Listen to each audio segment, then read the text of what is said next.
You've learned how to generate embeddings, store them, search them, and re-rank results. But with so many models and configurations available, how do you decide what's right for your application? In this video, we'll cover the first set of considerations, identifying the type of data you're working with and how to navigate the trade-off between quality and latency. Before we get started, there's one thing worth keeping in mind. Choosing the right model for your use case requires experimentation and retrieval evaluation with your actual data. This video is meant to give you a broad overview and a practical starting point. The model landscape moves fast, and new models are released regularly, so it's always worth checking the documentation for the latest options. What matters is understanding the key factors so you can make informed decisions. With that in mind, let's start with the most fundamental question. What type of data are you working with? Text is the dominant modality for embeddings and re-rankers, and that's what we'll focus on in this lesson. But if your use case involves images or videos, you'll need a multimodal model that can process different types of content together in a shared embedding space. VoyageAI offers Voyage Multimodal 3.5 for exactly this purpose. With that scope set, let's look at the first major factor to consider, the trade-off between quality and latency. One of the important trade-offs in model selection is between quality and latency.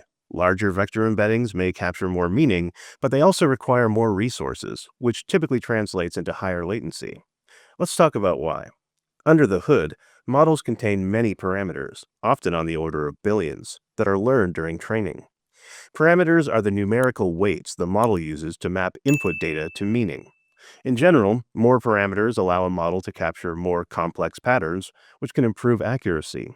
But more parameters also require more computation, which means higher latency. So larger models with more parameters are more accurate, while smaller models with fewer parameters have lower latency. To give you flexibility, VoyageAI offers models in multiple sizes. For example, the Voyage 4 series of general-purpose text embedding models, which we've been using throughout this course, includes 4 sizes from largest to smallest: Voyage 4 Large, Voyage 4, Voyage 4 Lite, and Voyage 4 Nano. So how do you choose? One approach is to start with the highest quality model and then scale down if you find that slightly lower retrieval quality is acceptable in exchange for reduced latency and cost. Larger models generally cost more to run than smaller ones. Another approach is to begin with a mid-sized model like Voyage 4, establish a performance baseline, and then evaluate whether your use case demands higher quality. If you're not sure where to start, Voyage 4 offers a strong balance of quality, latency, and cost for most use cases. The right choice depends on your specific application, which performance dimension matters most, and what constraints you face in terms of latency and budget. Continue learning about VoyageAI and earn your skill badge through the link in the description. Great work. Let's recap what we've covered.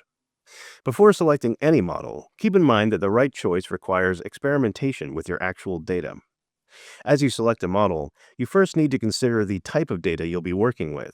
For text, you can use the Voyage 4 family. For images or video, you'll need to use a multimodal model. Voyage Multimodal 3.5 handles multiple content types in a shared embedding space. Your next consideration is the trade-off between quality and latency. Larger models contain more parameters. They're able to capture more meaning, but also require increased computation, resulting in higher latency, while smaller models contain fewer parameters and are lower latency.